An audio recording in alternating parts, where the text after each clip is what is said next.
আপনারা জানেন ভারতবর্ষের জমিনে ঐতিহ্যবাহী প্রতিষ্ঠানগুলোর প্রতি একের পর এক সব হামলা ভাই। পৃথিবীর শ্রেষ্ঠ মসজিদ সেটা যদি ভাঙতে পারে, আপনি মনে রাখবেন আমাদের ঈমানি জজবা পাওয়ার যদি হালকা থাকে, আমাদের ঐতিহাসিক মুসলিমদের অবদানগুলো সব কিন্তু ইতিহাস থেকে মুছে দেওয়ার চক্রান্ত চলছে। আপনারা জানেন কয়েক মাস, এই প্রায় কম বেশি 1 বছর হতে চলল, 3 তালাক নিয়ে আমরা কত আন্দোলন করলাম, কিন্তু ভাই একেবারে নীরব নিথর ভাবে কাজ চালিয়ে যাচ্ছে আমাদের কেন্দ্রীয় সরকার। উনি বর্তমান আমাদের মসজিদ, মাদ্রাসা, খানকা শরীফে যে সমস্ত ওয়াকফ সম্পত্তি সেগুলো যাতে তছনছ করা যায়, ঐতিহ্যগুলো যাতে মুছে ফেলা যায়,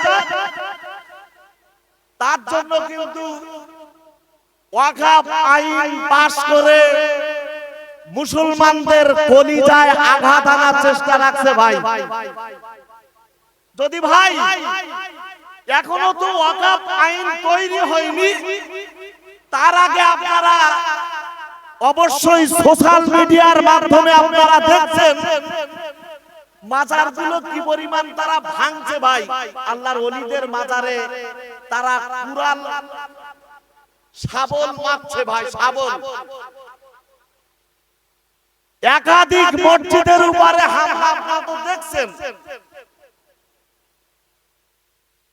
এগুলোর কারণ হচ্ছে ভাই, আমরা যখন ঈমান ইসলাম হারিয়ে যাব, ঈমান ইসলাম হারিয়ে ফেলবো, তখন আল্লাহ এমন শাসক নির্বাচন করবে, তার মারকে মরতে হবে ভাই। এখনো দিন আছে, সময় আছে, সরল হন। আমরা নামাজ ভুলে গিয়েছি, আমরা দিনকে ভুলে গিয়েছি।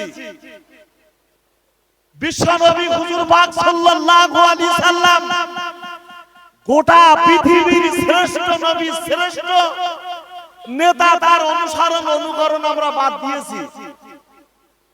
আজকে ইহুদিদের পোশাক পরিচ্ছদ গুলো আমরা ভাই বেছে নিয়েছি।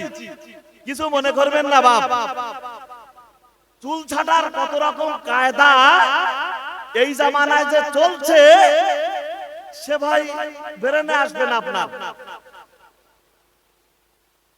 আপনি জানেন একটু পয়সা করি হলেই অধিকাংশ লোক ভাই ঈমান হারাচ্ছে।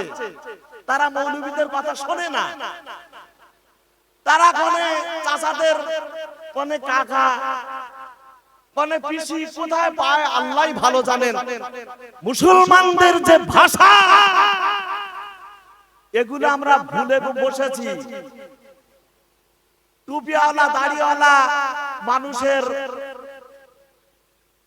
অভাব বর্তমান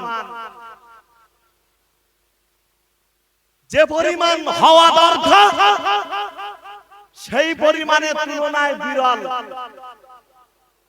আমরা যদি এখনো পর্যন্ত যদি সচেতন যদি না হই, মনে রাখবেন অদূর ভবিষ্যতে আমাদের দেয়ালে যখন পিঠ থেকে যাবে, মার যখন আমাদের খেতে হবে, তখন বুঝবেন যে এর আগে একটু পরিবর্তন হওয়া ঠিক ছিল বাপ। সভা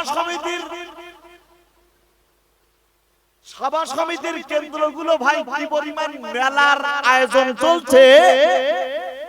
আমাদের ঘরে তো অন্য কওমের কোন ছেলেরা না মেয়েরা না, আমাদের মেয়েরা, আমাদের ছেলেরা, এদেরকে আমরা শিক্ষা দিতে পারিনি ভাই। শৈশব থেকে ছেলেদের যে শিক্ষা দেওয়া দরকার, সেই শিক্ষা তাদের দিচ্ছি না। তাদের একটু ছোট্ট সন্তান কাঁদছে, তা মোবাইল দিয়ে তার কান্না থামানোর চেষ্টা চলছে। কত খতরনাক জিনিস আপনি হাতে তুলে দিচ্ছেন, আপনি কিন্তু ভাবছেন না। মোবাইলে গান বাজনা চলছে, ও কিন্তু সেইভাবে কিন্তু একেবারে খজা দেখতে দেখতে ও কিন্তু সব রকম দেখবে ভাই। আর যখন ওর মস্তিষ্কে গেঁথে যাবে তখন কিন্তু লেখাপড়া ভালো লাগবে না। একদম পরিষ্কার কথা ভাই। কি সুন্দর জিনিস আমরা আমাদের ছেলেদের মেয়েদেরকে হাতে তুলে দিচ্ছি। আমরা একবারও ভেবেছি আমাদের এই সমস্ত সন্তানের কারণে আমাদের জাহান্নামে যেতে হবে? আমি ওদিকে যাচ্ছি না। আমি আপনাদের খেদমতে এসে আমি এতটুকু বলে যাব, আমরা যদি পরিবর্তন যদি না হই আমাদের কিন্তু মার খেতে হবে। সেদিন কিন্তু বেশি দিন আর দেরি নেই। পরিবর্তন হতে হবে, অপরকে সহযোগিতা করুন। আমরা জয়ী হব। কখন জয়ী হব? আল্লাহর কোরআনে আল্লাহ পরিষ্কার ভাবে বলেছেন, ওয়ালা তাহিনু ওয়ালা তাহজানু ওয়া আনতুমুল আ'লাউনা ইন কুনতুম মুমিনিন। আমরা তখনই আমরা জয়ী হব, এই আয়াতে কারিমায় পরিষ্কার আছে। আমরা যখন মুমিন হব, যখন বিশ্বাসী হব, তখন আমাদের আল্লাহ জয়ী করবেন। কিন্তু আমরা সেদিকে তো যাচ্ছি না। আমাদের অবস্থা কি হবে? আমাদের মন মগজ একদম ভাই সঠিক জায়গায় নেই। আমরা সবাই মিলে আমরা আমাদের সমাজটাকে আমরা পরিবর্তন করি। আমাদের নেতা আমাদের নবী সাল্লাল্লাহু আলাইহি সাল্লাম যেভাবে চলেছেন সেই দিকে আমরা আগুয়ান হই।